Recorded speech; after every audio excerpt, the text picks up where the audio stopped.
The UK is getting hotter because of climate change. We're getting hotter heat waves more frequently and they last for longer.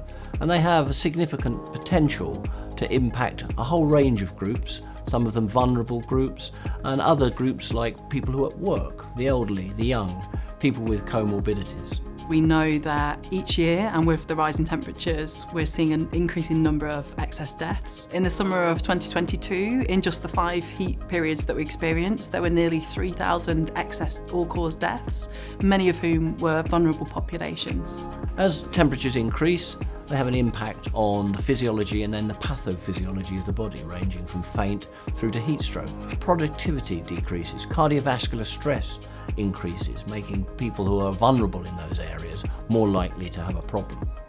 In this report, we advocate for a human-centered approach to a heat-resilient strategy. This is because we want physiology and an understanding of our body's ability to cope with heat to be at the center of the response.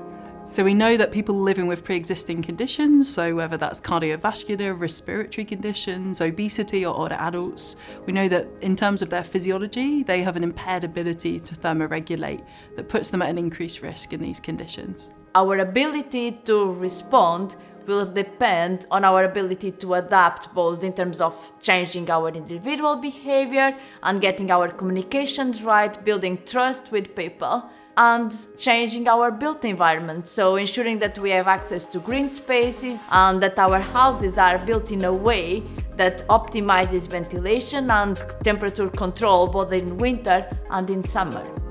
Physiology is absolutely critical to doing the right things to adapt and mitigate to these challenges of heat.